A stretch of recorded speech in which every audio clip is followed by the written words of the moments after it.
हर महादेवाय, हर हर महादेवाय, नमः पार्वती पतये हर हर, नमः पार्वती पतये हर हर, हर हर महादेवाय, हर हर महादेवाय, हर हर महादेवाय, हर हर महादेवाय, हर हर सदा शिवाय, हर हर सदा शिवाय, नमः पार्वती पतये हर हर, नमः पार्वती पतये हर हर, हर हर महादेवाय, हर हर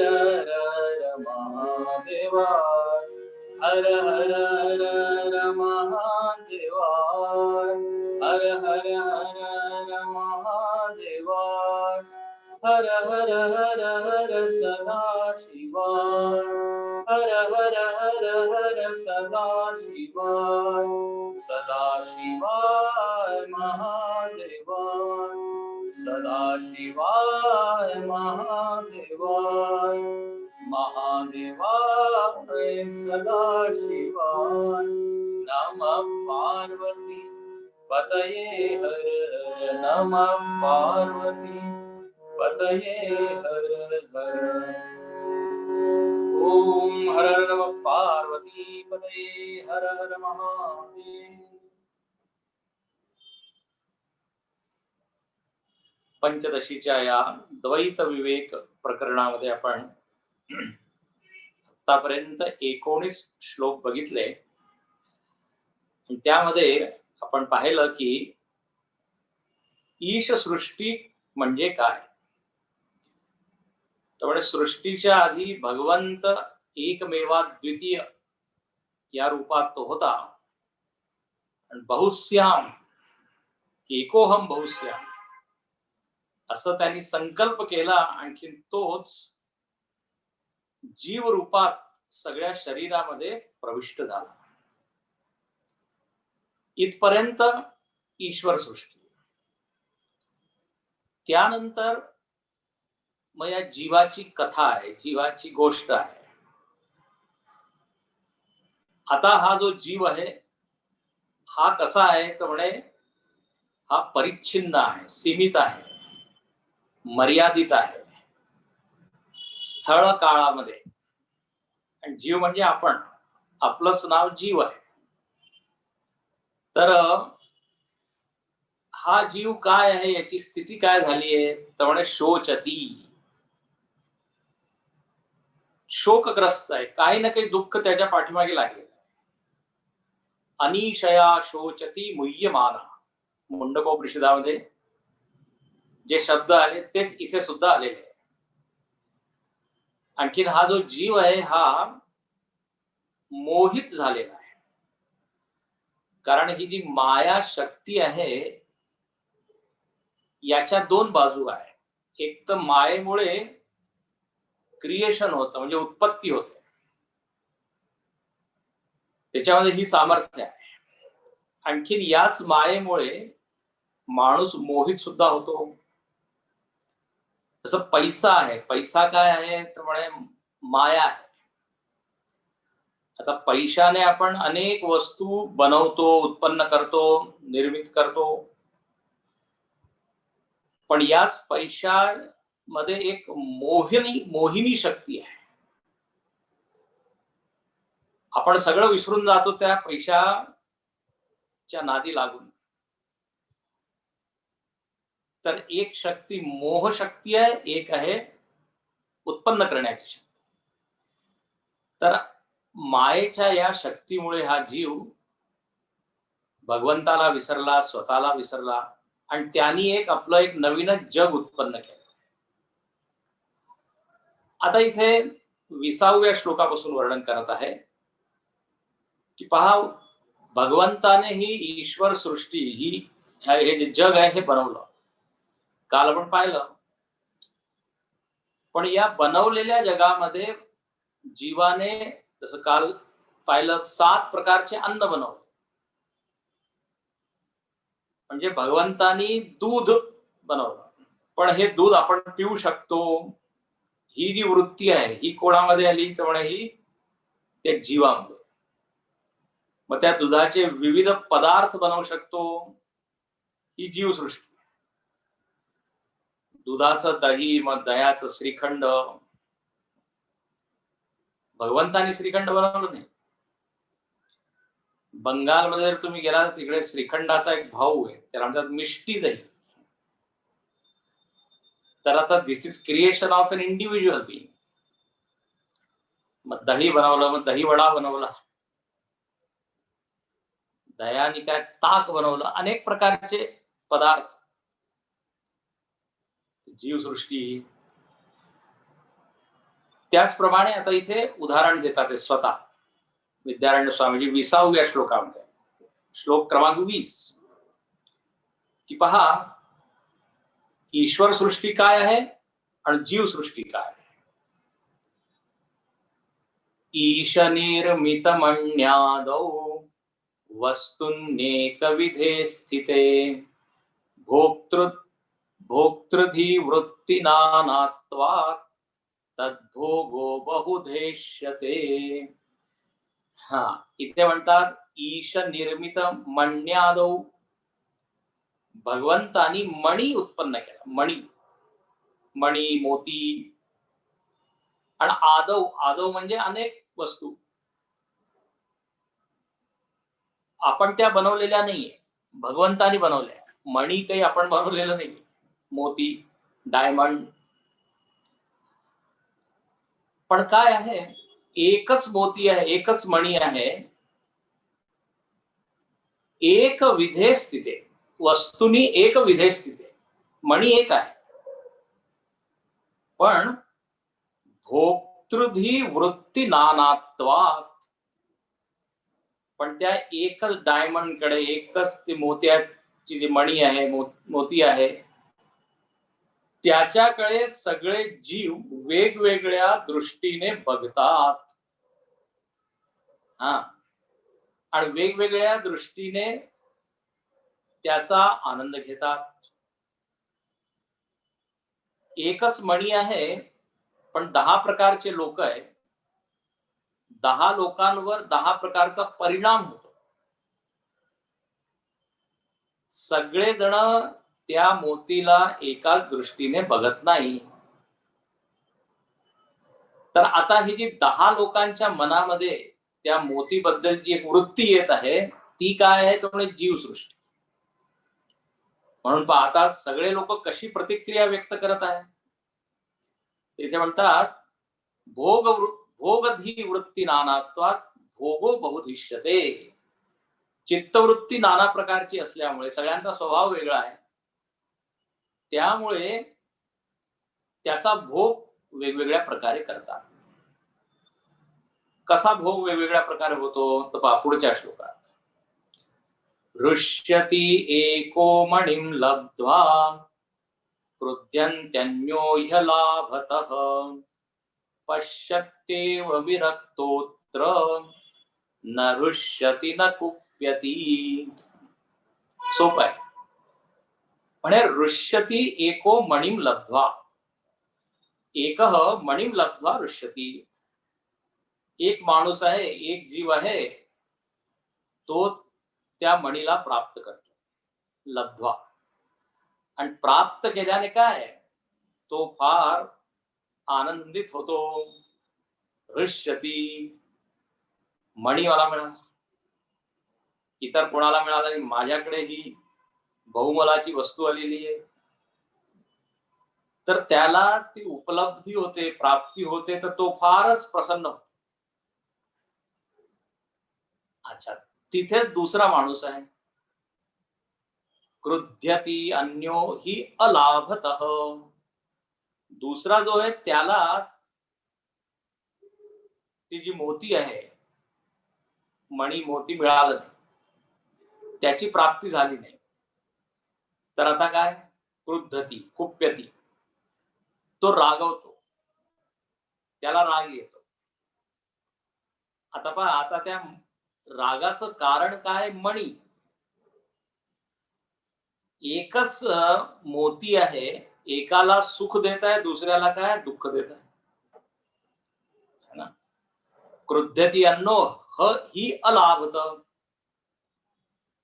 त्याची प्राप्ती न झाल्यामुळे तो रागवतो. अच्छा, आणि तिथेच तिसरा सुद्धा एक माणूस आहे. ती व्यक्ती जेव्हा त्या मणीकडे पाहते तर काय? पश्यती एव विरक्त अत्र. अत्र विरक्त पश्य. तिथेच एक विरक्त माणूस. आता तो विरक्त माणूस त्या मोत्याकडे किंवा मणीकडे जेव्हा पाहतो तर तो काय? नुसतं पाहतो. न हृष्यती न कुप्यती. त्याच्या मनामध्ये हर्षही नाही, आणखीन क्रोधही नाही. त्याचं मन कसं राहतं? समभावने. तर पहा, किती छान उदाहरण आहे. एकच वस्तू आहे, पण तिघा लोकांच्या मनावर त्याचा परिणाम वेगळा आहे. एक फारच प्रसन्न होत आहे, दुसरा रागवत आहे किंवा त्याला दुःख होत आहे, आणि तिसऱ्याच्या मनामध्ये काहीच भावना नाही. परिणामच काय होत? न रुष्यती न शोचती. शुभाशुभ परित्यागी. गीतेमध्ये म्हटलेलं आहे. समदुःखे सुखे कृत्वा लाभालाभौ जयाजय. तो युद्धायुज्यस्व नैवम पापमास. अर्जुनाला भगवंत म्हणतात, समबुद्धीमध्ये राहून तू युद्ध कर. तर इथे सुद्धा एक माणूस आहे, त्याला त्या मणीमुळे काही आकर्षण नाहीये किंवा त्याला ती मिळाली नाही म्हणून त्याला काही खंत वाटत नाही की मला माझ्याकडे मणी नाही. तर आता ही काय? जीवसृष्टी, तिघांच्या मनामध्ये जे एक वातावरण बनत आहे ते भगवंतानी निर्मित केलेलं नाहीये. भगवंतानी फक्त एकच. जसं एकच आता आधुनिक उदाहरण म्हणजे मोबाईल आहे. आता त्या मुलाला जर मोबाईल मिळाला तर हो नाचू लागतो. म्हणजे आजोबा आहे त्यांना तो मोबाईल चालवताच येत नाही, तर काय? मिळाला तर ठीक, नाही मिळाला तर ठीक. समबुद्धी. त्याच्यावर त्यांची आसक्ती नाही, द्वेषही नाही. पण ज्याची आसक्ती आहे त्याला तर काय प्रसन्नता. त्याला वाटतं की वा वा, जगातली सर्वात मोठी वस्तू मला मिळाली. लहान पोरांना जसं खेळणी मिळाली की वाटतं सर्व काही मिळालं. एकच खेळणी आहे, पण सगळ्यांची रिएक्शन, प्रतिक्रिया वेगवेगळी आहे. तर हृष्यती, कुप्यती आणि पश्यती. एक प्रसन्न होतो, एक नाराज होतो, एक नुसतं पाहतो. तर याप्रमाणे ही काय? आपण जी सृष्टी करत आहे मनात, ही आहे जीवसृष्टी. आणि पहा पुढे आणखीन थोडं याबद्दलच सांगतात.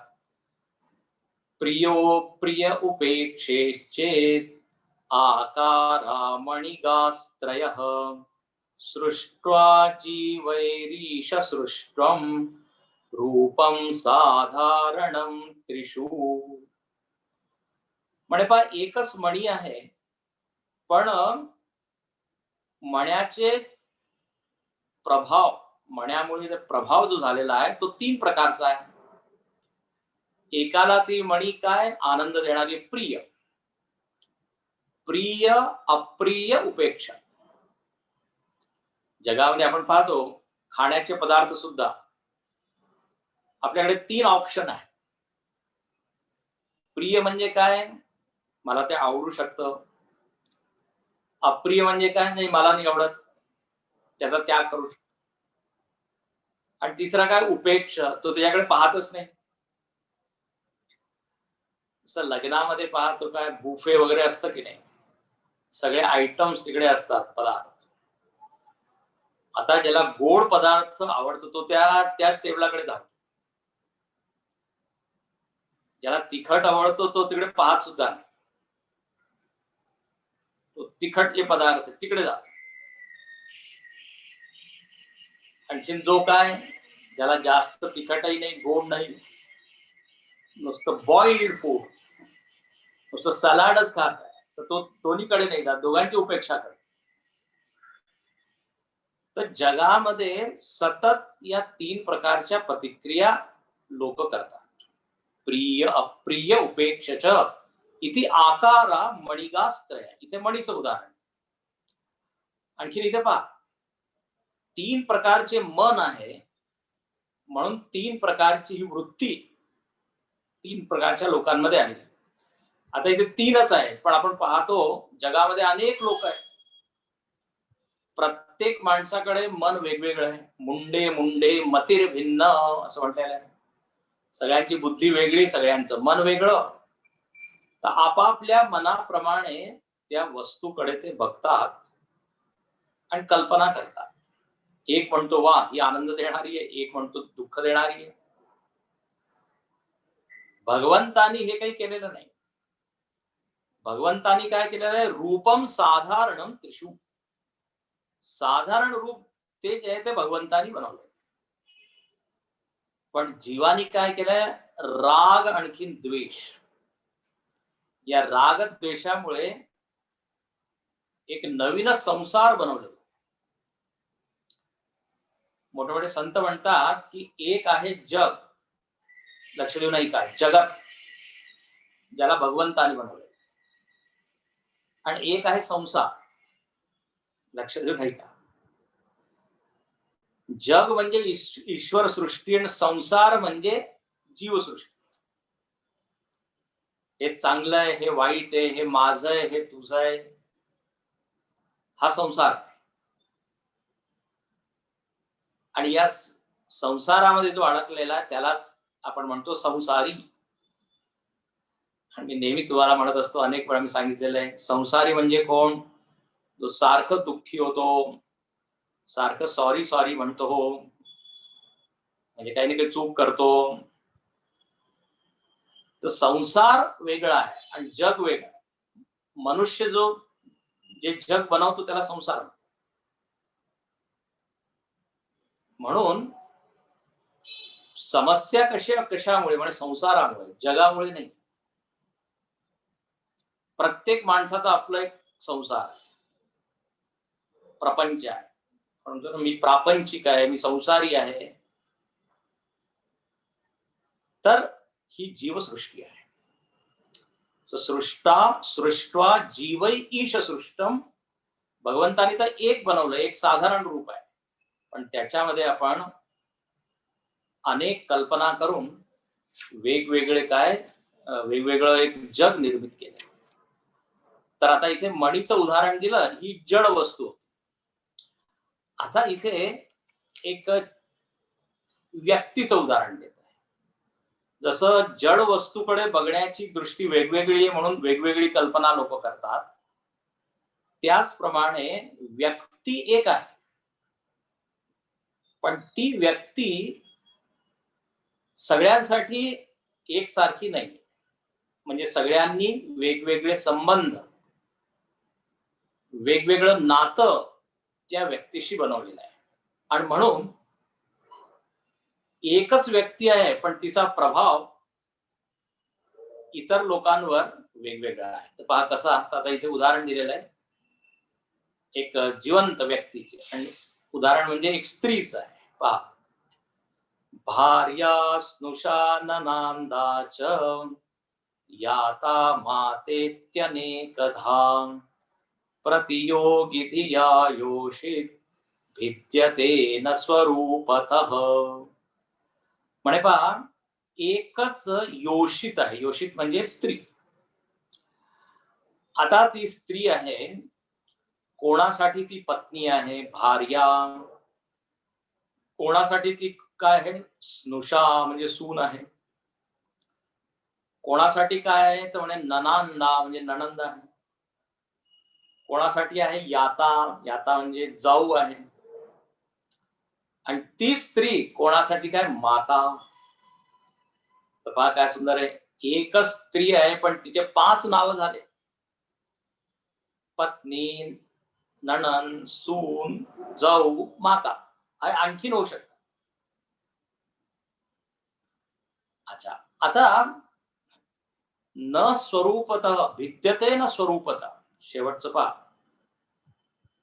एवढे 5 नावं वेगवेगळे दिलेले आहे, पण 5 प्रकारची स्त्री झाली का? स्त्री तर एकच आहे. 5 प्रकारचे आकार तिचे झालेले नाही. पण हे 5 नाव कुठून आले, कसे आले? तर म्हणे प्रतियोगी धिया. प्रतियोगी धिया. प्रतियोगी म्हणजे कोणाशी तिचा संबंध आहे, कोणाशी ती जुळत आहे, त्याच्यावर तिचं नाव आहे. पतीच्या अपेक्षेने ती पत्नी आहे, मुलाच्या अपेक्षाने ती माता आहे, सासूच्या अपेक्षेने ती सून आहे, तसंच नणंद आहे, जाऊ आहे. आता एकच स्त्री आहे, पण पहा वेगवेगळ्या संबंधाचा ती आनंद घेत आहे. समोर कोण आहे त्याप्रमाणे तिचे हे नाव आहे. तर आता पहा, इथे जी स्त्री आहे ईश सृष्टी आहे, पण ही माझी आई आहे, ही माझी जाऊ आहे, ही कोणती सृष्टी आहे? ही आपण बनवली. ही कोण आहे? सून आहे. तुम्हाला माहित आहे ना, सासू म्हणजे कोण, आणखी सून म्हणजे कोण? मराठी लोकांना तर माहितच आहे ज्याचं फुल फॉर्म काय. सासू म्हणजे सारखी सूचना देती, ती म्हणते, तिला म्हणतात सासू, शॉर्ट फॉर्म, सारखी सूचना. सून म्हणजे काय? सूचना नको, बस झाला, ठीक आहे, मी करत आहे का. तर संबंध वेगवेगळे आहेत, त्यामुळे लोकांच्या मनामध्ये त्या एक स्त्रीसाठी भावना वेगवेगळ्या. आता इथे पुरुष सुद्धा तुम्ही घेऊ शकता. एकच पुरुष आहे, कोणासाठी वडील आहे, कोणासाठी मुलगा आहे, कोणाचा तो भाचा आहे, कोणाचा तो मामा आहे. ही जीवसृष्टी आहे. आता इथे याच्यावर एक प्रश्न केला. प्रश्न काय आहे तर म्हणे, पहा आधी आपण श्लोक वाचू. न ज्ञानानि भिद्यन्ताम् आकारस्तु न भिद्यते योषित्वपुष्यतिशयो न दृष्टो जीव निर्मितः. म्हणजे ननु, ननु एक असा एक शब्द आहे. ननु म्हणजे एक शंका आहे. पूर्व पक्षी इथे एक प्रश्न करतो. म्हणे तुम्ही म्हणत आहात की एकच स्त्री आहे आणि या सर्व लोकांनी आपापल्या मनाने एक नवीन कल्पना केली, त्याला तुम्ही म्हटलं जीवसृष्टी. ही पत्नी आहे, ही भार्या आहे, सून आहे, वगैरे वगैरे. तर म्हणे इथे काय आहे, ज्ञानानी भिद्यंताम. लक्ष देऊ, ज्ञान वेगवेगळं आहे. पती जेव्हा त्या स्त्रीकडे पाहतो तर ही माझी पत्नी असं त्याला ज्ञान. मुलगा जेव्हा पाहतो तर म्हणतो ही माझी आई. तर ज्ञानानी भिद्यताम, ज्ञान वेगवेगळं आहे, पण आकार असतो न भिद्यते. पण आकारामध्ये तर काही भेद नाहीये. आणि जर आकारामध्ये काही भेद नाहीये तर मग तुम्ही याला जीवसृष्टी का म्हणत आहात? योषित वपोषी अतिशयो न दृष्टा. त्या स्त्रीच्या शरीरामध्ये तर काही बदल होत नाही. जेव्हा तो मुलगा आई असं म्हणून हाक मारतो त्या स्त्रीला, तर काही वेगळा आकार नाही. किंवा पती जेव्हा त्या स्त्रीला हाक मारतो तेव्हा काही वेगळा आकार येत, एकच आकार आहे. तर न दृष्टो जीव निर्मित. तर इथे ही जीवसृष्टी का झाली? प्रश्न कळतोय ना? काही फरक तर झालाच नाही. आई म्हणा किंवा सून म्हणा किंवा जाऊ म्हणा, एकच आकार समोर येईल. म्हणून याला तुम्ही जीवसृष्टी का म्हणताय, न जीव निर्मित? तर इथे उत्तर देत आहे. पुढच्या श्लोकामध्ये ते म्हणतात की मा, असं नका म्हणू की काही फरक नाहीये. आणि जीवानी याच्यामध्ये काही निर्मित केलेलंच नाहीये. म्हणे असं नका म्हणू. का? तर म्हणे पहा, फारच सुंदर आहे. मैवं मांसमयी योषित काचिदन्या मनोमयी मांसमय्या अभेदेपि भिद्यते हि मनोमयी. परत एकदा वाचू. मैव मांसमयी योषित काचिदन्या मनोमयी मांसमय्या अभेदेपि भिद्यते हि मनोमयी. तुम्ही असं नका म्हणू की इथे जीवसृष्टी नाहीये, कारण आकार एकच आहे. एकच स्त्रीचा आकार आहे. काही तुम्ही म्हणा, भार्या म्हणा, नरण म्हणा, असं नाहीये. उत्तर इथे दिलंय. ते म्हणतात मांसमयी योषित. जो स्त्रीचा आकार आहे, हाड मासाची ती स्त्री आहे. हात पाय वगैरे सगळे अवयव आहे, तर ती तर हाड मास, ती भगवंतानी निर्मित केली. पण लक्षात घ्या, काचित अन्या मनोमयी हा मुख्य मुद्दा आहे. म्हणजे त्या स्त्रीमध्ये एक आणखीन स्त्री निर्मित केलेली आहे माणसानी, आणि ती कोणची आहे? मनोमयी, मानसिक आहे. आणि मानसिक आहे तर मनामध्ये भावना आहे. तर त्या स्त्रीकडे बघण्याची भावना सगळ्यांची वेगवेगळी आहे की नाही? जरी ती आकारामध्ये एक आहे, पण जेव्हा नवरा पाहतो तिच्याकडे वेगळ्या दृष्टीने, जेव्हा मुलगा पाहतो वेगळ्या दृष्टीने, सासू पाहते वेगळ्या दृष्टीने, तर मनोमयी मांसमयी अभेदे अपि. हा, मांसमयी शरीर म्हणजे हाडमासाचं जे शरीर आहे ते अभेद आहे, त्यामध्ये काहीच फरक नाही, एकरूपच असतं. पण भिद्यते हि मनोमयी. पण भेद कुठे आहे? तर म्हणे मानसिक. एक आहे मांसमयी स्त्री, एक आहे मनोमयी स्त्री. मांसमयी स्त्री ईश्वर सृष्टी आहे, मनोमयी सृष्टी जी स्त्री आहे ती जीवसृष्टी आहे. झालं. तर याप्रमाणे सिद्ध त्यांनी केलं की जीवाने सुद्धा त्याच्यामध्ये काहीतरी एडिशन केलं आहे, त्यांनी सुद्धा काहीतरी क्रिएट केलेलं आहे. सगळ्यांना एक पुरुष एक सारखाच नाही दिसत, आणि प्रत्येक वस्तूबद्दल असंच आहे. तर एक मणीच्या उदाहरणाने जड वस्तूबद्दल सांगितलं, स्त्रीच्या उदाहरणाने चेतन म्हणजे सजीव वस्तूबद्दल, व्यक्तीबद्दल सांगितलं. आता इथे जेव्हा हे सांगितलं की एक मनोमयी स्त्री आहे सगळ्यांच्या मनामध्ये, तर याच्यावर परत एक प्रश्न केला. प्रश्न काय आहे? तर तो पूर्व पक्षी म्हणतो की महाराज, आम्हाला माहित आहे मनोमय काय असतं. हे जे तुम्ही म्हणत आहात की सगळे लोक एक मानसिक स्त्री बनवतात, पण हे जरा आम्हाला काही पटत नाही. म्हणे का पटत नाहीये? तर म्हणे पहा, मनोमय काय आहे आम्ही तुम्हाला सांगतो. हा, तर पहा पुढचा श्लोक. भ्रांती स्वप्न मनोराज्य स्मृतिष्वस्तु मनोमयम् जाग्रन्मानेन मे यस्य न मनोमयतेति चेत्. म्हणे आम्ही तुम्हाला सांगतो मनोमय सृष्टी काय असते, मनोमय म्हणजे काय, मनाने माणूस काय बनवतो. तर पहा इथे 4 उदाहरण दिले. म्हणे भ्रांती, लक्ष देऊ नाही का, जेव्हा माणसाला भ्रम होतो तर त्यावेळेस तिथे काही वस्तू नसते, ती भ्रांती म्हणजे काय, मानसिकच असते की नाही.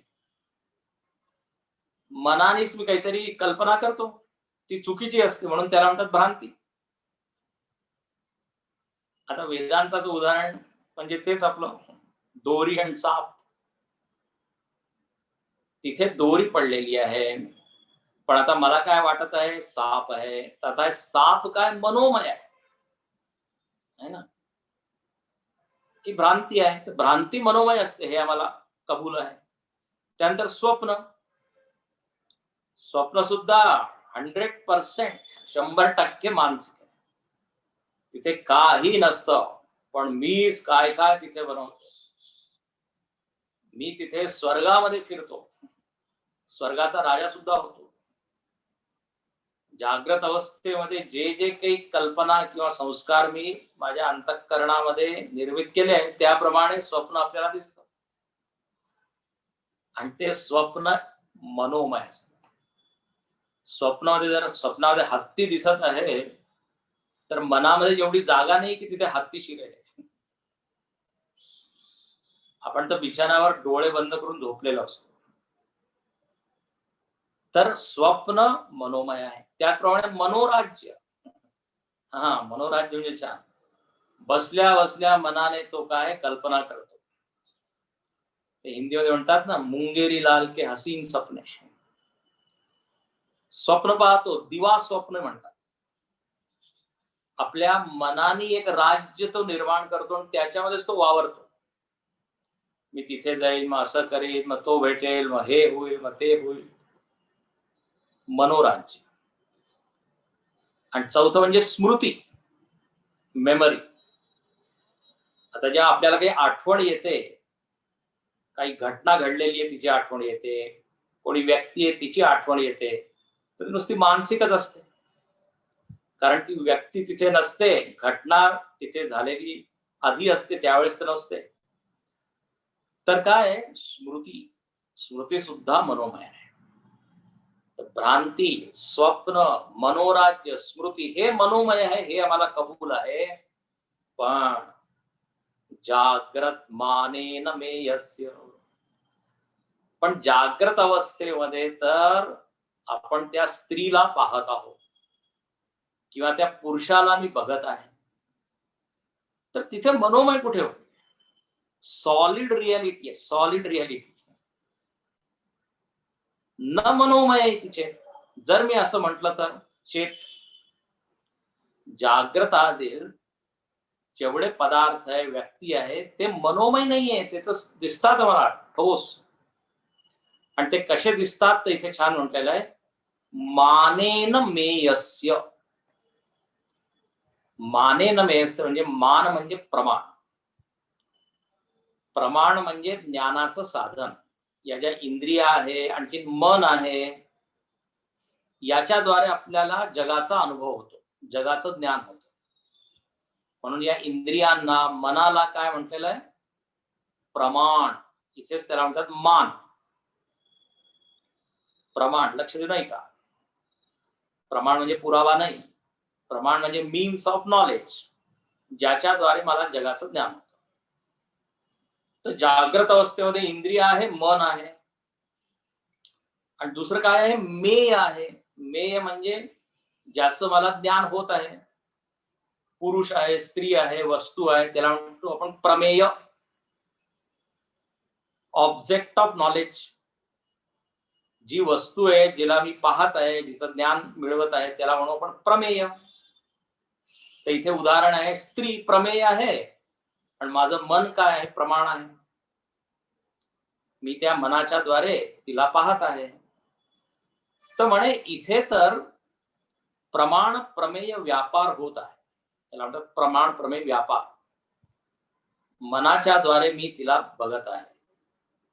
तर ती तर एक एक आकारामध्ये आहे, ती मनोमय कशी झाली? हा, स्वप्नामध्ये जर मी त्या स्त्रीला बघितलं तर ठीक आहे, ती मनोमय. पण इथे तर दिसत आहे प्रत्येक. तर इथे पुढच्या श्लोकामध्ये विद्यारण्य स्वामी म्हणतात, ठीक आहे, तुम्ही जे म्हणत आहात ठीक आहे, बरोबर आहे, पण काय आहे, जरी ती या जागृत अवस्थेमध्ये हाड मासामध्ये दिसत आहे, तरी मनामध्ये तिचा एक आकार जरूर बनतो. आणि आता यालाच ते सिद्ध करत आहे. 2 उदाहरण दिलेले आहेत.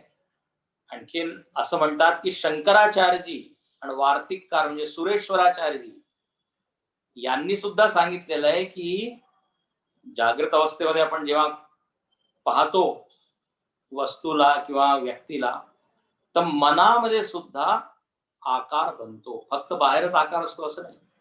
म्हणून पुढे बाढं मानेतु मे येन योगात् स्याद् विषयाकृतिः भाष्यवार्तिककाराभ्याम् अयमर्थ उदीरितः. म्हणे बाढम, बाढम म्हणजे गोड, ठीक आहे, बरोबर आहे. संस्कृत आहे भाडम, छान असं म्हणतात. तू जे म्हणत आहे बरोबर आहे. जागृत अवस्थेमध्ये एक एक स्थूल शरीर आहे, आकार आहे. पण काय आहे, जेव्हा मनाने त्या व्यक्तीकडे मी पाहतो किंवा त्या वस्तूकडे पाहतो, तर माने तू मेयेन योगात. मान आणखी मेय यांचा काय होतो, योग होतो. मान म्हणजे प्रमाण, आता तुम्ही सांगितलं प्रमाण म्हणजे मन, आणि प्रमेय म्हणजे ती वस्तू. तर दोघांचं काय होतं, योग होतो. आणि मग काय होतं, विषयाकृती ही मनामध्ये त्या वस्तूचा एक आकार बनतो. आता उदाहरण म्हणजे घट, एक घट आहे, माठ आहे. त्या घटाला जेव्हा मी पाहतो तर मनामध्ये काय होतं, घटाकार. घट झालं प्रमेय आणि माझं मन झालं प्रमाण. प्रमाण आणि प्रमेय जेव्हा दोन्ही जुळतं, त्यांचा योग होतो, तर काय होतं, मनामध्ये घटाकार. आणि मग मी म्हणतो घट आहे. लक्ष दिलं का? जोपर्यंत मन त्या वस्तूशी एकरूप होत नाही, तोपर्यंत त्या वस्तूचं ज्ञान मला होत नाही. जोपर्यंत मनामध्ये त्या वस्तूचा आकार बनत नाही, तोपर्यंत ज्ञान होत नाही. जसं आता तुम्ही सर्वजण प्रवचन ऐकत आहात. आता मोबाईल समोर किंवा लॅपटॉप समोर, कम्प्युटर समोर तुम्ही बसले आहात. पण जर तुमचं मन कुठे इकडे तिकडे असेल, तर जे मी काय बोलत आहे त्याचा आकार मनामध्ये बनला नसेल. आणि मी जे काही सांगितलं ते मग तुम्ही मिस केलं. आता हे जे वाक्य मी बोलत आहे, ज्याचं मन नसेल त्यांनी ऐकलं नसेल. तर शब्द बोलतो तो शब्दाचा आकार होतो. आपण काही ऐकतो त्याचा आकार होतो, पाहतो त्याचा आकार होतो. आणि जर मन ऍबसेंट असेल तर मग डोळे माझे उघडे आहे पण काही ज्ञान होणार नाही. अनेक लोक प्रवचनामध्ये असे डोळे उघडे ठेवून बसतात पण मन कुठेच्या कुठे असतं. आणि ते वक्त्याला कळतं की शरीराच्या दृष्टीने तर इथे आहे पण मनाने ह्या घरी गेलेला आहे.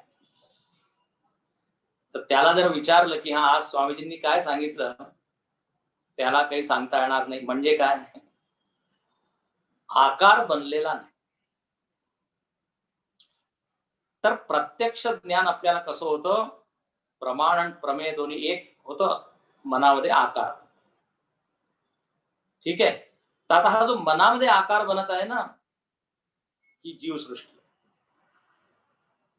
तुम्ही असं नका म्हणू की जेव्हा स्मृती होते किंवा मनोराज्य किंवा स्वप्न यामध्ये मनोमय असतं. नाही, जागृत अवस्थेमध्ये सुद्धा मन त्या विषयाचा आकार घेतो आणि त्यालाच आपण काय म्हणू, मनोमय सृष्टी किंवा जीवसृष्टी. आणि याबद्दल भाष्यकार आणखीन वार्तिककार या दोघांनी दोन उदाहरणं दिले आहे की कसं आपलं मन त्या विषयाचा आकार घेतं आणि आपण एक मनोमय वस्तू बनवतो. भाष्यकार म्हणजे शंकराचार्य. शंकराचार्यांनी उपनिषदांवर भाष्य लिहिले, ब्रह्मसूत्रावर भाष्य लिहिले, म्हणून त्यांचं नाव भाष्यकार. आणि त्यांचे शिष्य झाले सुरेश्वराचार्य. त्यांनी भाष्यावर वार्तिक लिहिलं, म्हणून त्यांचं नाव आहे वार्तिककार. आता वार्तिक वगैरे काय ते आपण पुढे पाहू. तर आता इथे दोन श्लोकांमध्ये दोघांचं उदाहरण देतात की शंकराचार्य आणखी सुरेश्वराचार्य दोघांची संमती आहे की ज्ञान असंच होतं. कसं प्रमाण प्रमेय एक होतं आणि मनामध्ये आकार बनतो. तर पहा उदाहरण, मूषासिक्तं यथा ताम्रम तन्निभं जायते तथा रूपादीन व्याप्नुवच्चित्तं तन्निभं दृश्यते ध्रुवम. इथे उदाहरण दिलेलं आहे. म्हणे पहा, जसं ज्याप्रमाणे मुशीत ओतलेला तांब्याचा रस मुशी सारखा होतो, मोल्ड असतं की नाही साचा, त्यामध्ये जर आपण तांब्याचा रस म्हणजे पूर्णपणे मेल्टेड विरघळलेलं ते तांब, त्याला जेव्हा ओततात त्याच्यामध्ये, ज्या साच्यामध्ये मुशीमध्ये ओततात त्याचा तो आकार. गणपती सुद्धा बनवतात ना लोक मातीचा, त्या साच्यामध्ये टाकतात तर तसाच आकार त्या मातीचा. पाणी जे आपण जेव्हा एका भांड्यामध्ये एका पातेल्यात टाकतो तर पाणी सुद्धा काय त्याचा आकार. तर ते इथे उदाहरण दिलेलं आहे, मूषासिक्तम यथा ताम्रम तन्निभम जायते. ओतलेला तांब्याचा रस मुशी सारखा होऊन बाहेर पडतो. त्याचप्रमाणे तथा रूपादीन व्याप्नुवच्चित्तम, त्याचप्रमाणे चित्त सुद्धा ज्या विषयाकडे धावतं त्या विषयाचं काय घेतं, एक आकार घेतं. आणि मग आपल्याला मनामध्ये तो विषय येतो आणि मग मी म्हणतो, हा मी त्या वस्तूला पाहिलं, मला ज्ञान झालं, इथे एक झाड आहे, बिल्डिंग आहे, ती व्यक्ती आहे, आत्ताच मी पाहिलं ती व्यक्ती इकडून गेली. कारण मनामध्ये काय आकार. तर शब्द स्पर्श रूप रस गंध पाचीचे आकार आपल्या मनामध्ये बनतात आणि मग आपल्याला ज्ञान होतं. त्याच तर जेव्हा हे असं उदाहरण दिलं तांब्याचं किंवा लोखंडाचं, तर इथे एक प्रश्न केला. तो पूर्व पक्षी म्हणतो की तुम्ही म्हणतात की जसं या तांब्याचा आकार त्या मुशीमध्ये बनतो त्याचप्रमाणे मनाचा सुद्धा आकार बनतो जेव्हा विषयाशी तो संयुक्त होतो. पण फरक आहे, हा जो तांबा आहे तो तर काय सॉलिड वस्तू आहे, मूर्त वस्तू आहे. मन तर अमूर्त आहे. मन कसं काय आकार घेत? भाई माती आकार घेऊ शकते पण मन आकार घेत, मन तर अमूर्त आहे. तर काही दुसरं उदाहरण द्या. इथं पुढच्या श्लोकामध्ये दुसऱ्या उदाहरणाच्या द्वारे हाच पॉइंट परत सांगितला. दुसरं उदाहरण म्हणजे काय तर पहा, व्यंजको वा यथा लोकः व्यंगस्याकारतामिया सर्वार्थन व्यंजकत्वाधी अर्थाकारा दृश्यते. दुसरं उदाहरण छान दिलंय. म्हणजे तुम्हाला हे मूर्त सॉलिड वस्तूचं उदाहरण नाही जमलं, म्हणजे पटत नाहीये. त्यामुळे प्रकाश असतो की नाही, प्रकाश म्हणतात व्यंजक, प्रकाशक, उजेड आहे, लाईट आहे. तर लाईट किंवा प्रकाश ज्या वस्तूवर पडतो त्या वस्तूचा आकार घेतो की.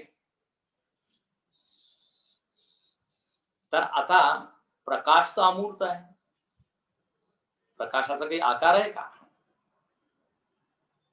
तर प्रकाश जसा अमूर्त आहे, आणखीन तो ज्या विषयावर पडतो त्याचा तो आकार घेतो, त्याचप्रमाणे मन सुद्धा ज्या विषयाशी त्याचा संबंध होतो त्या विषयाचा तो काय होतो, आकार. आणि मग मनामध्ये आपली एक कल्पना किंवा एक ज्ञान उत्पन्न होतं की ही वस्तू अशी आहे, हे झाड आहे, हिरवं आहे, ही उंच बिल्डिंग आहे, आकार.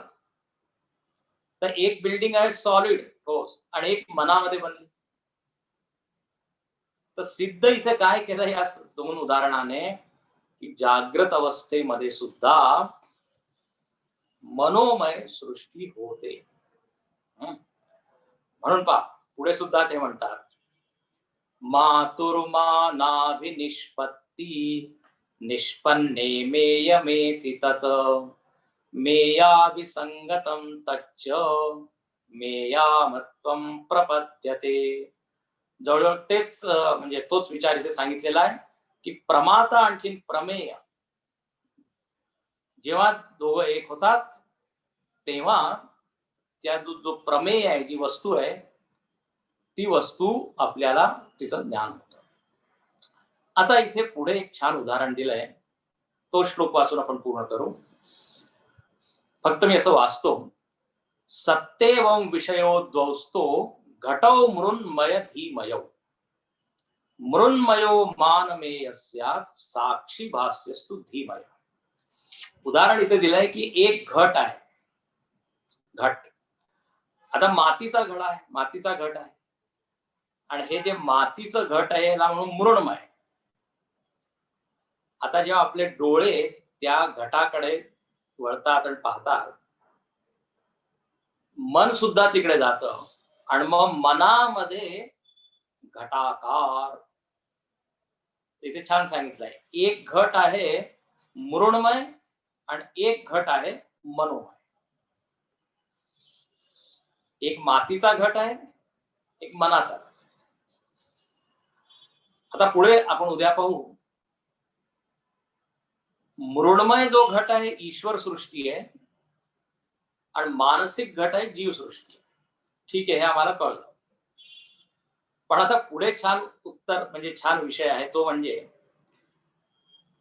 की दुःख देणारा कोणचा घट आहे, मातीचा घट की मनाचा घट? दुःख देणारी वस्तू कोणची आहे, ईश्वराची सृष्टी की जीवसृष्टी? तर पुढच्या श्लोकांमध्ये इथे सिद्ध केलेलं आहे की मनोमय जी सृष्टी आहे तिच्यामुळेच माणसाला दुःख होतं. फार छान त्यांनी तर्काने पटवून दिलाय.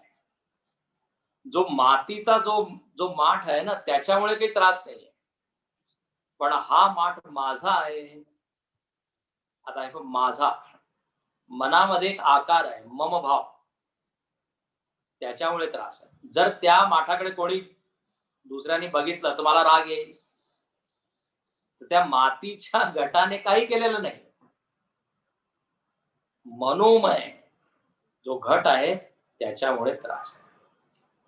जगामध्ये प्रॉब्लेम हाच आहे. म्हणून परत परत वेगवेगळ्या दृष्टिकोनातून सांगत आहे आणि पुढे आणखीन जरा डीप जात. ते आता उद्या. ओम पूर्णमदः पूर्णमिदं पूर्णात् पूर्णमुदच्यते पूर्णस्य पूर्णमादाय पूर्णमेवावशिष्यते. ओम शांति शांति शांति. हरि ओम. श्री गुरुभ्यो नमः. हरि ओम.